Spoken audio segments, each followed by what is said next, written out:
Hello, welcome to Startup Out of the Box with Vitor Domingos and Silva.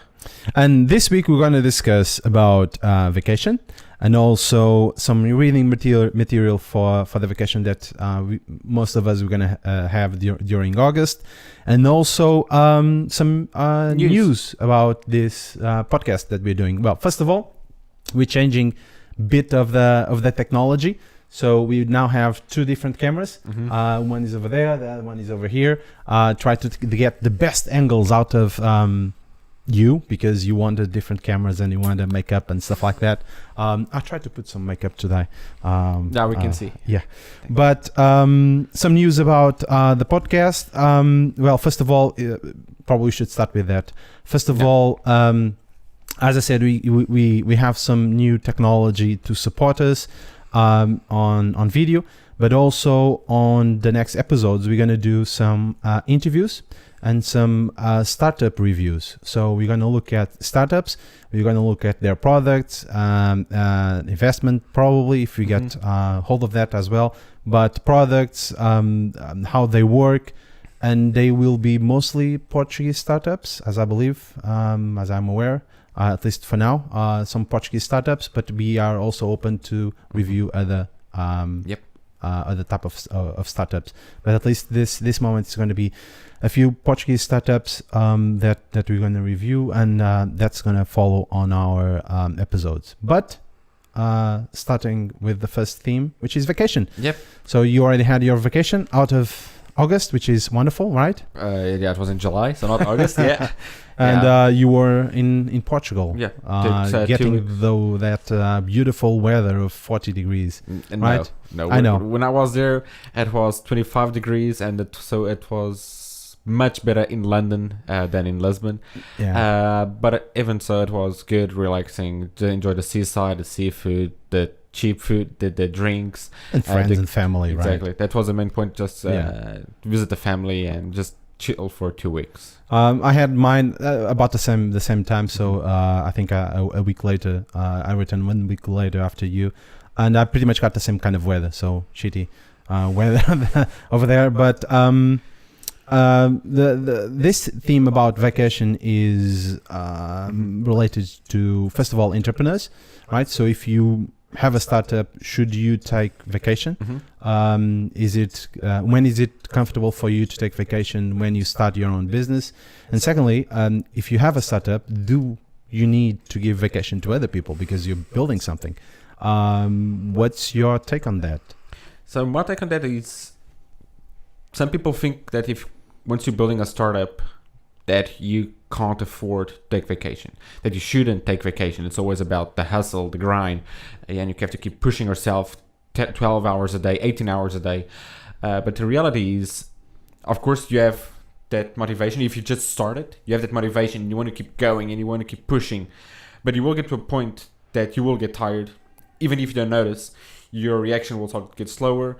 You will start to get more picky on your answers. You start answering back to people, more critical, more angry with your team. So it's important to relax and to take vacation. So I think that's something that everyone should take vacation. It's something that's essential. We are humans. We need to rest. It's essential for us to keep the product going, the company going, to have a clear mind about where we want to go. If we're tired, we can't think properly. We might think that we are able to do it, but having at least just 1 week already, that's more than enough for you to clear your mind and relax. And once you come back, it's a fresh start. Your team will continue. Things will continue. It's not because of 1 week that you will lose. Stop, yeah. If you think it's because of 1 week that you're going to lose your market, then maybe the product's not right or the team is not right or anything. But it's important to take a vacation. So even as the founder, CEO, CTO, whatever you are, make sure that things are in place so you can go and take a vacation. So delegate, make sure that everyone knows what's going on. But also make sure that your team is able to relax. Tell them to take days off. Make sure that they take the days off, like turn off Slack for them, force them out of Slack or Messengers or iMessage or whatever. And email and phones and stuff like that. It's important. Of course, when you're starting, sometimes it's all hands on deck is essential, and okay, people might be available for any more important question. Okay, they might be available to answer you on email, but don't assume everyone is there, and let them rest, because it's going to be essential for the long run and for the company. Well, I have a conflict with that, to be honest, because when I had my own startup, I didn't take any kind of vacation. Period. I was really keen on doing the job and launching everything. But on the other hand, if I got to that point of I'm almost burning out, I'm going to take some days off. So which means that I wouldn't take 1 week, 2 weeks straight of vacation, but I could take some days, right? Yeah. So taking advantage of the weekend, then take 2 days before, 2 days after, or 3 days and stuff like that, and take advantage of that time off. At least that's the way I would. I did my own thing on when I had my own startup. But on the other hand, I'm aware that actually people need some time off, proper time off of the business, of the company, even to clear their mind and even to think about what they're going to do and how they're going to run the business afterwards. So they need some time off. 1 week, 2 weeks can be if you're starting something really complicated. 2 weeks to do, will be too long. We've been going on for 3 years, so things are quite stable now. Clients, so 2 weeks is something that's quite possible. The team knows what they need to do. Things are stable, so it's okay. But it gets to a point, maybe if you in the first 6 months, 2 weeks might be a bit too much. Exactly. But it's more than, like I said, it depends on each person, and take the time you need to clear your mind. Exactly. But most important is the time that you give to your team. And I would split that in kind of two, right? So well, first of all, I'm not sure if you already we already discussed this previously about the time that we take off with the team to do team activities like bounding and karting and I don't know, activities like that we do with the team. But I think that if you have either a small startup or you're just starting the whole thing, you need to take two types of vacation. One is for yourself, for your own family, and do your own things. The second one is you need to take your team out and you need to do something with them out of the office, out of the business, out of technology, and probably do that. I'm not sure if that's kind of vacation or if that's team building, what we call it right now, right? Yeah. But I think that you need to kind of do both. And for me, I classify them as vacation, like it's time off of the work that you're doing. So with that in mind, obviously you need to give time to your employees, to the people that are working with you. You should follow the standard HR procedures with that, right? It's not 10 days of vacation. There's HR in the startup? There's always HR in the startup. So when someone needs to pay the salary and discuss HR procedures and stuff like that. But you need to give them the standard time for vacation. That's really complicated because if you're starting something, all the time that you have available is actually to do the work that you need to do. And for me, as kind of a founder, I look at that as, damn it, they are stealing time of the company, of the product, that the things that we're doing to actually take some time off. But afterwards, I actually learned that's really important to keep everyone fresh, sane, and sane. That's the most sane, important. Exactly. Within the company, that's really good. From an entrepreneur point of view, as I said, I have my own personal experience. I probably wouldn't take 2 weeks.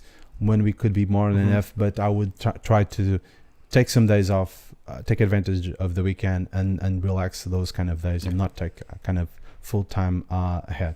So bottom line, because we are on vacation time, probably we're going to return with a full series. Well, it's not series, full podcast mode in September, I believe. But vacation, yes.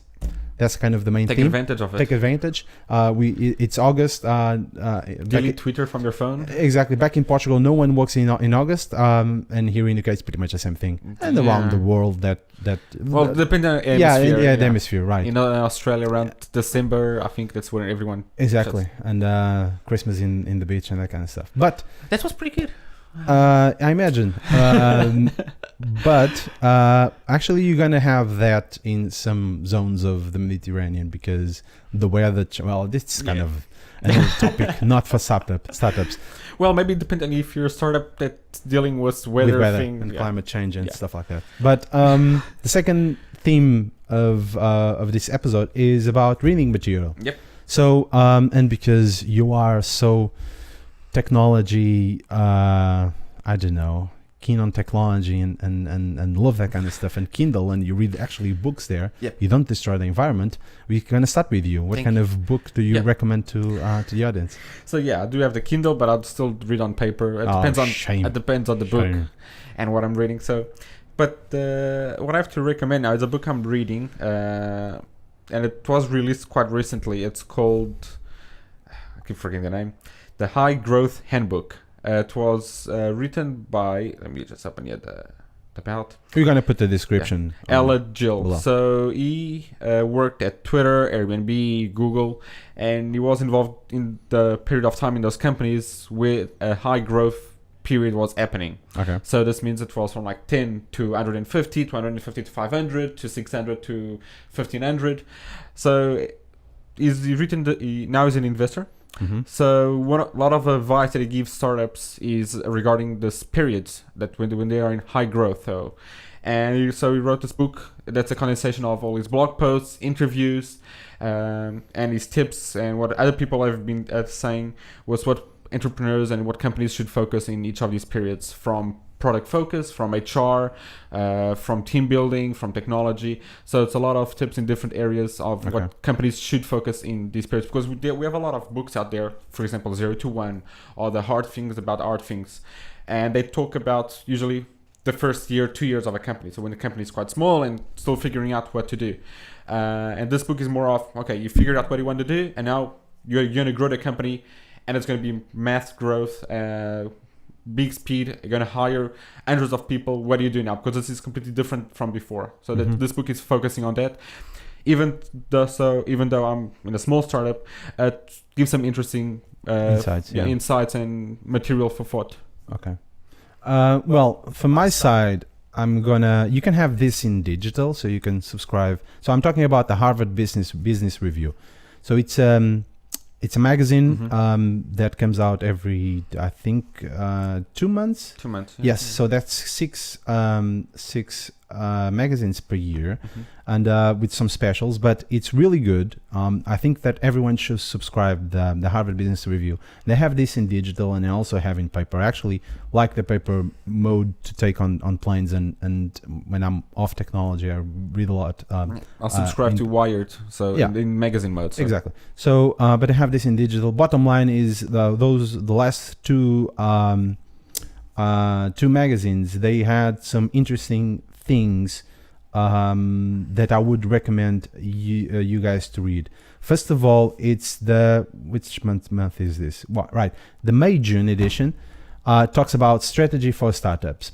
Beautiful article. Everyone should read about that. And also marketing in age of Alexa. So how people would want to do marketing, how they promote their own products, and if you're building things, how should you promote your own product, your own service in a voice platform, first of all. Then the strategy for startups, it's kind of they take advantage of the different themes when you build your own startup. It could be the lean canvas mode, it can be whatever different modes that you have. They combine all that into just one line of thought, and they can give you a different perspective on that.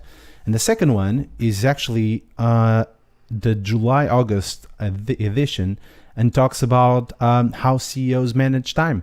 So if you're on vacation during August and you need to manage your own time, and you need to think how to manage your own time, have a look at these articles on the July-August edition of Harvard Business Review. It's really good. And I would recommend this for everyone to read and to subscribe, both paper and digital editions. I was looking for a tweet regarding what you said about the Alexa, about some stats that came out regarding the Alexa usage. I know. I was trying to find it, but I know that. So a lot of people actually have the platform, but they don't buy a lot of products on the platform itself. It looks like this. I know. I know. It's because I think that this can be in a different episode, but I think that if you have a voice platform, you need to know how to market stuff there, and we are far away from. Yeah, still in the beginning, yeah. And Amazon is kind of pushing it like lower prices and making sure that everyone buys it. No, they're just putting the hardware there, and they are hoping that people will build stuff and actually have more things on the platform afterwards. So, bottom line, we have the book, we have the magazines. Have a read about that, and also take some time off, as we were going to do, and we're probably going to return. We're probably not. We're going to return in September, full episode mode. And that's pretty much it from this. Share. What are you reading? Yeah. What do you suggest? What books are out there that people should be reading, or regarding startups, or anything else, just to clear out the mind from technology? For example, *Sapiens* is a good book. Nothing related to technology. You just need to recommend one. You can't recommend two. Sorry, that's going to be in the next episode. That's a real talk. So don't forget about *Sapiens*. Exactly. Just focus on this one. All right. Okay. Cool. Thank you very much. Cheers. Have a good one.